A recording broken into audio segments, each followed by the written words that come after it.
Hello guys, welcome back to my YouTube channel. இன்றைக்கி என்ன பார்க்க போகிறோம் அப்படின்னா, திருவாரூர்லேருந்து கும்பகோணம் ரூட்டு. திருவாரூர்லேருந்து ஒரு 3 கிலோமீட்டர் டிஸ்டன்ஸில் காட்டூர் அப்படிங்கிற ஊரில் கலைஞர் கோட்டம் அதை தான் வந்து இன்றைக்கி பார்க்க போகிறோம். உள்ள ஸ்ட்ரக்சரே பார்த்தீங்கன்னா என்னென்னா தேர் வடிவத்தில் தான் இருந்துச்சு. நல்லா கவனிச்சிங்கன்னா உங்களுக்கே தெரியும், அது வந்து ஒரு தேர் ஸ்ட்ரக்சரில் இருந்துச்சு. டிக்கெட் வந்து அடல்ட்ஸ்க்கு வந்து 20 ரூபாயும், அப்புறம் சில்ட்ரன்ஸ்க்கு வந்து 10 ரூபாயும் தான். வேறு எதுக்குமே உங்களுக்கு டிக்கெட் கிடையாது. என்ட்ரன்ஸ்லேயே வந்து ஒரு ஒயிட் பளிங்கி, அதாவது ஒரு வெள்ளை மார்பிள்ஸ் கல்லால் ஆன ஒரு கலைஞரோட ஸ்டாச்சு தான் இருந்துச்சு. வேறு எதுக்குமே உங்களுக்கு வந்து இதில் வந்து கட்டணம், அதாவது ஃபோட்டோஸ் எடுக்கிறதுக்கோ இல்லை வீடியோஸ் எடுக்கிறதுக்கோ இல்லை நீங்கள் அந்த டச் பண்ணுறதுக்கோ அதுக்கெலாம் வந்து உங்களுக்கு எதுக்குமே வந்து உங்களுக்கு கட்டணம் அப்படிங்கிறது கிடையாது. நீங்கள் நல்லாவே எல்லாம் என்ஜாய் பண்ணலாம். இங்கே பார்த்தீங்கன்னா ஃபுல்லாகவே ஹிஸ்ட்ரி தான். அவங்களோட ஹிஸ்ட்ரிஸு, அதுக்கப்புறம் நியூஸ் பேப்பர், அவங்க வந்து கிளிப்ஸு, இது எல்லாமே இங்கே வந்து போட்டிருக்காங்க.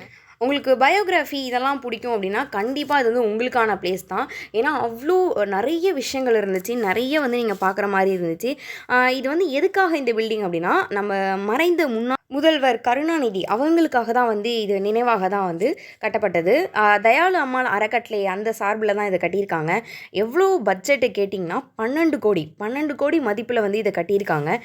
பிளேஸ் வந்து ரொம்பவே பெருசாக இருந்துச்சு. அதுக்கப்புறம் கூகுளில் பார்த்தா தெரியுது 7000 சதுரடியாம். அந்த அளவில் வந்து இதை வந்து கட்டியிருக்காங்க. உங்களுக்கு வந்து பயோகிராஃபி நிறைய தெரிஞ்சுக்கணும்னா இது சீரியஸாக இது வந்து நல்ல இடம் தான். அதுக்கப்புறம் அங்கே உள்ளே போனீங்கன்னா அவர் ஹோட்டலு சிறைச்சாலையில் இருந்தப்போ அந்த ஸ்ட்ரக்சர், அந்த சிறைச்சாலை மாதிரியே வந்து அதை க்ரியேட் பண்ணியிருந்தாங்க. அதுக்கப்புறம் ஒரு மினி தியேட்டர் செட்டப் இருந்துச்சு. ஸோ அங்கே போய் பார்த்திங்கன்னா வந்து அவங்களோட அதே தான் சேம் ஹிஸ்ட்ரி அதெல்லாம் வந்து அங்கே ப்ளே ஆகிட்டுருக்கும். ஆக்சுவலாக இன்னொன்று வந்து பின்னாடி நாய்ஸாக இருக்குது, தப்பாக நினச்சிக்காதீங்க. கொஞ்சம் நாய்ஸாக இருக்குது.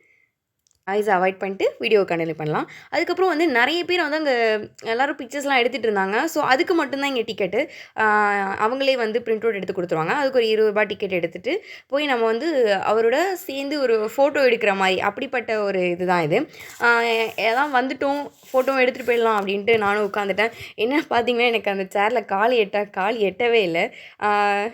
அந்த மாதிரி கொஞ்சம் கஷ்டம். ஃபோட்டோ வந்து அங்கேயே எடுத்து அவங்களே வந்து பிரிண்ட் அவுட் எடுத்து அங்கேயே கொடுத்துட்றாங்க. நிறைய பேர் வந்து எடுத்துகிட்டு இருந்தாங்க. நிறைய பேர் வந்து விசிட் பண்ணியிருந்தாங்க. அதுவும் அன்றைக்கி நாங்கள் போன டே வந்து சண்டே வாச்சா, அதனால் நிறைய பேர் இருந்தாங்க. ஃபைனலாக வந்து ஃபோட்டோ வந்து இப்படி தான் இருந்துச்சு. அதுக்கப்புறம் பைக்கை எடுத்துகிட்டு கிளம்பியாச்சு. அடுத்த ஒரு காணொலியில் சந்திப்போம்.